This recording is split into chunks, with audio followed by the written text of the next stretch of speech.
ખરેખર અદ્ભુત દિવસ છે, ઐતિહાસિક દિવસ છે, હિસ્ટોરિકલ ડે। આજે 26 તારીખ ભારતનો સ્વતંત્ર દિવસ, ઓસ્ટ્રેલિયાનો પણ નેશનલ ડે અને એની સાથે સાથે ત્રિવેણી સંગમમાં ત્રીજો પ્રસંગ બને છે આપણા ઠાકોરજીનો પાટોત્સવનો દિવસ। આ ત્રણ ઘટનાઓ જે બની છે એ ક્યારે પણ ઇતિહાસમાંથી મટી શકે એમ નથી। એક વાતને જોઈએ, આપણે ભારતના ગમે ત્યાં જશું પણ આપણી નેશનાલિટી બદલશે પણ માતૃભૂમિ નહીં બદલે। ઘણાના પાસપોર્ટ ચેન્જ થયા હશે, ઇન્ડિયાના પાસપોર્ટ હશે, કેન્યાના લંડનના થયા હશે, ઓસ્ટ્રેલિયાના પાસપોર્ટ થયા હશે, નેશનાલિટી બદલી છે પણ જન્મભૂમિ ક્યારે નહીં બદલે। પાસપોર્ટમાં જન્મ સ્થળ, બર્થ પ્લેસ એ લખેલું છે, જોજો ક્યાંનું નામ લખાય છે, જે આપણા ઓરિજિનલ છે ને ત્યાંનું। જનની જન્મભૂમિસ્થ સ્વર્ગાદપી કરીયસી, આ ક્યારે નહીં બદલે। એટલે આજે આપણે ભારતનો સ્વતંત્ર દિવસ એનો ગૌરવ લઈએ છીએ અને આજે છીએ ઓસ્ટ્રેલિયામાં, હવા પાણી અનાજ ઓસ્ટ્રેલિયાની જમીનના લઈએ છીએ, કામ કરીએ છીએ, એનું ટેક્સ પણ ઓસ્ટ્રેલિયાની સરકારને જાય છે। તો આજે ઓસ્ટ્રેલિયાનો નેશનલ ડે છે। તો આ જે દિવસ છે એ જ્યાં સુધી આપણે ઓસ્ટ્રેલિયા રહેશું ત્યાં સુધી આપણી સાથે રહેશે, એને પણ ક્યારે આપણે ભૂલાવી નહીં શકીએ, ભૂલી નહીં શકીએ। અને ત્રીજું આપણા હૃદયનો દિવસ છે। આપણા હૃદયમાં મહારાજ બેઠા છે પણ આપણે બધાને દર્શન થાય એવું સ્વરૂપ આ ઘનશ્યામ મહારાજ એ પ્રતિષ્ઠા થઈ, આ મંદિરમાં પધાર્યા, મેલબોર્નમાં પધાર્યા અને આપણે દર્શનનું સુખ વધુ ને વધુ પ્રાપ્ત થયું, એ પણ આજનો દિવસ। આ દિવસને પણ ક્યારે નહીં બદલી શકીએ, ગમે એવા સંજોગો પરિસ્થિતિઓ આવશે પણ આજનો આ દિવસ ક્યારે પણ નહીં બદલાય। આવા ત્રણ દિવસોનો એકી સાથે આપણે આનંદિત માણી રહ્યા છીએ। આ મંદિરની સત્સંગની વાત કરું તો એમાં પણ ત્રણ પ્રસંગો જોઈ શકાય। આજે આપણે બધા ઠાકોરજીના અભિષેકના દર્શન કર્યા। મને લાગે છે ત્યાં સુધી અભિષેકના દર્શન વર્ષમાં એક જ વખત થતા હશે તમને, બરાબર? અને એ પણ એ સમય ઉપર જેને લાભ લીધો એ લીધો। આવા અભિષેકના અદ્ભુત દર્શન થયા। મહારાજના દર્શનની સાથે સાથે મહારાજના આ ચરિત્રોની કથાઓ જીવનમાં શાંતિને આપે છે। ભગવાન અને ભગવાનના ચરિત્રો, ભાગવતને પૂછો, રામાયણને પૂછો, વેદવ્યાસજીને તકલીફ થઈ છે તો ભગવાનના ચરિત્રોથી શાંતિ થઈ છે। તો આવી અદ્ભુત કથા મહારાજની એ પણ આજે આપણે આ મંદિરમાં બેસીને સાંભળવા મળી। લોકો આજે નેશનલ ડે, હોલી ડે લોકો શું કરતા હશે, પણ આજે આપણા જીવનમાં ભજન થયું છે, મહારાજનું સ્મરણ થયું છે, એ આપણા આ ઠાકોરજીની કૃપાને કારણે। અને ત્રીજી વાત કરું તો આજે મહારાજનો પ્રસાદ મળશે, સંતોના દર્શનનો પ્રસાદ છે, હરિભક્તોના દર્શનનો પ્રસાદ છે અને સાથે સાથે આ પણ પ્રસાદ આજે મળવાનો છે। જમવાનું ગમે તે લોકો જમતા હશે, ગમે તે જમતા હશે પણ એ ભોજનમાં ફરક છે। ઠાકોરજીને જે ધરાય છે ને એ જ પ્રસાદ કહેવાય।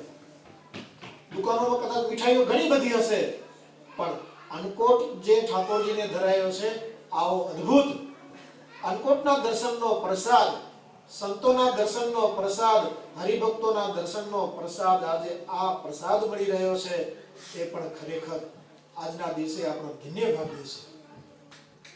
આપણે બધા ગુજરાતી, થોડી ભારતની વાત કરી દઉં। ગુજરાતની અંદર એવું નૂર છે, એવી તાકાત છે અને એ તાકાત પૂરી છે ભગવાન સ્વામિનારાયણના સંતો। કથા સાંભળીએ છીએ ને આપણે, સંતોને અને મહારાજની કેટલી મહેનતો થઈ છે ગુજરાતને નવ પલ્લવિત કરવા માટે। એક સાયલેન્ટલી શ્વેત ક્રાંતિ થઈ ગઈ, વ્હાઇટ પીસનેસ, કોઈ પણ જાતના વેપન્સ હથિયારો ચલાવ્યા વગર આખા ગુજરાતમાં જે જબરદસ્ત શાંતિ થઈ, શ્વેત ક્રાંતિ થઈ ગઈ।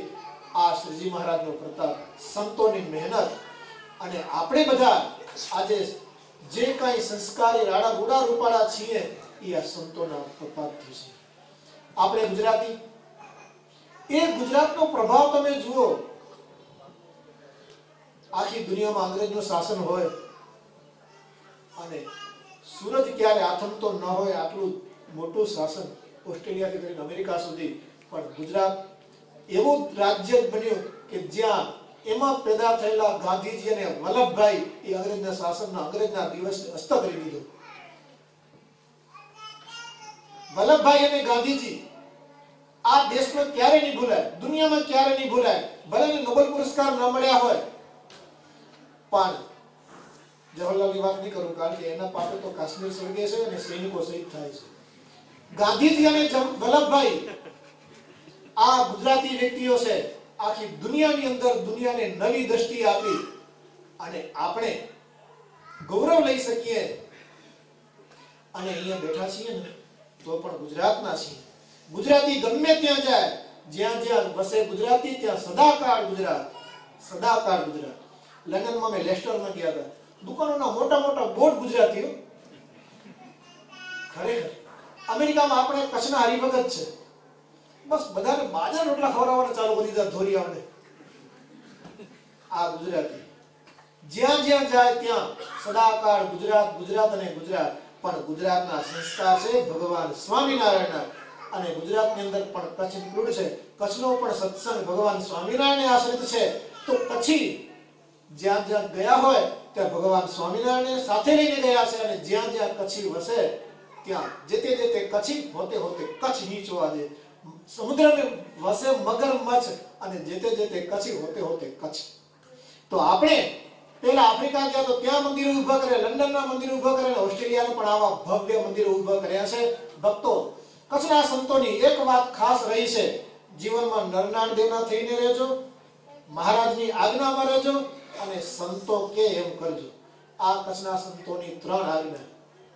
અને એ સંતોના વચને જેટલા જેટલા રહ્યા છીએ, જીવનના સુખી રહ્યા છીએ. એ કચ્છના કોઈ પણ હરિભગત હોય, કચ્છની અંદર કદાચ તમે આખા કચ્છનો વિચાર કર્યો હશે, નહીં કર્યો હોય, કચ્છનો પશ્ચિમ દેશ એટલે જે વાગડ વિસ્તાર, અબડાસા વિસ્તાર, અક્ષરજીવન સ્વામીને કહ્યું કે જાઓ કરાચી, અને કરાચીમાં એ વખતે લાકડાના કામ થયા, અને અબડાસા વિસ્તારના બધા હરિભક્તો લાકડાના કામમાં માહિર બન્યા, અને ત્યાંથી આઝાદ ભારતમાં આખા ભારતમાં પસરી ગયા. એટલો સત્સંગ રાખ્યો, આખા જિલ્લામાં એક જ વ્યક્તિ હોય ને સ્વામિનારાયણ સત્સંગી, તો પણ સત્સંગના નિયમ ધર્મોમાં મજબૂત હોય. પૂર્વ કચ્છનો વિસ્તાર મિસ્ત્રી સમાજ આખો સ્વામીને મૂક્યા છે કલકત્તા. આજે નકશા થયા, ભાષા થઈ, પણ આજથી 150 વર્ષ પહેલા ક્યાં નકશા હતા ને શું ભાષા. પણ સ્વામીનું વચન, મહારાજને ભેગા રાખજો, બસ મહારાજ તમારું બધું સારું કરશે. અને એ મિસ્ત્રી સમાજના ભક્તો કલકત્તા બાજુ ગયા, આંધ્ર બાજુ ગયા, અને રેલવેની લાઈનોના કામ કર્યા, કામ રાખ્યા, અને નામ થયા ને દામે થયા. ભુજની અંદર જે ઘનશ્યામ મહારાજના દર્શન કરીએ છીએ, એ ઘનશ્યામ મહારાજની પ્રતિષ્ઠાઓ એ સમાજ તરફથી છે. કીધી તો આપણે હજી હાવ નાના હતા. અંજારમાં ઘનશ્યામ મહારાજ, પછી અમદાવાદમાં ઘનશ્યામ મહારાજ, વડોદરામાં ઘનશ્યામ મહારાજ, અને ઉમરેઠમાં ઘનશ્યામ મહારાજ. આ બધા મિસ્ત્રી સમાજના સેવાઓ છે, ઘણી બધી સેવાઓ. પણ ગમે ત્યાં ગયા અક્ષરજન સ્વામી અને સ્વામી શરણારવિંદ આપેલા, શરણારવિંદની પૂજા કરજો, મહારાજની આજ્ઞામાં રહેજો. તો એવા ને એવા હજી સુધીની પૂજા છે, મહારાજની આજ્ઞામાં છે. તો કચ્છના હરિભક્તો આપણે છીએ, જ્યાં જ્યાં ગયા છીએ, ગમે ત્યાં હોઈએ, પણ જ્યાં સુધી મહારાજની આજ્ઞામાં રહેશું, પરિસ્થિતિ ગમે તે થાય, શારીરિક કે આર્થિક, પણ મહારાજ સંભાળશે. અને સત્સંગમાં છીએ એટલે સંતો સંભાળશે, સત્સંગમાં છીએ એટલે કોઈને કોઈ હરિભગત દ્વારા મહારાજ આપણને રક્ષા કરશે. તો હરિભક્તો, આજનો આ પાટોત્સવનો દિવસ, ઓસ્ટ્રેલિયાની વાત કરીએ તો ઓસ્ટ્રેલિયાનું પહેલું ધામ છે. ઓસ્ટ્રેલિયામાં 4 ધામ સત્સંગના ધામ છે. સિડની, પર્થ દર્શન કર્યા, આ ત્રીજું મેલબોર્ન દર્શન કરીએ છીએ, આગામી સમયમાં એડિલેડના દર્શન કરશું. આ ઓસ્ટ્રેલિયાની જમીન ઉપર આ સત્સંગના 4 ધામ. દેશમાં યાત્રા કરવા જઈએ, ગમે ત્યારે સમય મળે ત્યારે જશું, પણ આ ઓસ્ટ્રેલિયાની 4 ધામની યાત્રા થાય તો ઘણું સારું. અને આજે મેલબોર્ન એડિલેડના હરિભક્તો પણ આવ્યા છે, બહુ સરસ. આવો આ ઉત્સવ ઉજવાયો. ઉત્સવની અંદર અનેક હરિભક્તો સેવા કરી છે. ઉત્સવના માધ્યમથી સેવા થાય છે. સેવા છે એ જ પ્રસન્નતાનું પ્રતીક છે.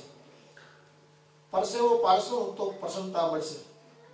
આજના દિવસે આ ઠાકોરજી માટે, ઠાકોરજીને કેન્દ્રમાં રાખીને કેટલી પ્રકારની સેવા થઈ.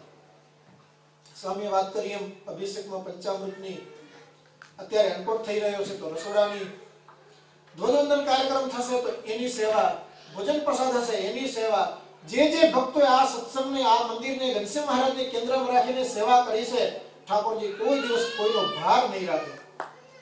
જેને ઠાકોરજીને આપ્યું છે ને, 1000 ગણું આપ્યું છે, એ પછી ગમે તે હોય, દ્રૌપદી હોય તો ભલે, વિદુરજી હોય તો ભલે, ગમે એ હોય, કોઈનો ભાર ન રાખે મહારાજ.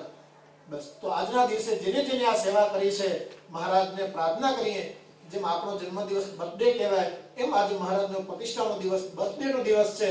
તો મહારાજ આ ઓસ્ટ્રેલિયાના હરિભક્તો ઉપર, એમે ખાસ આ મેલબોર્નના હરિભક્તો ઉપર ખૂબ કૃપા કરજો. સદાયને માટેના જીવનમાં સુખ આપજો, શારીરિક શાંતિ આપજો, ઘરમાં શાંતિ આપજો, અને કામકાજમાં બરકત આપજો, અને તમારા ચરણોની ભક્તિ આપજો. 3 કામ મહારાજ કરશે. શારીરિક સુખ છે મહારાજ આપી શકે, અને આપણો દુઃખ માગ્યા છે મહારાજે રામાનંદ સ્વામી પાસે, વચનામૃતમાં પણ 2-3 વખત ઉલ્લેખ થયેલો છે. પછી ઘરમાં સુખ એ પણ મહારાજ કરી શકે. આપણે ગમે એવું ઘર ખરીદી શકીએ, પણ ઘરની અંદર હેપીનેસ થી કહેવાય, we can't buy it, we buy home only, we make a furniture, we can't buy the peaceness and happiness only gives the Lord, gives the Maharaj. And the third one, the profit.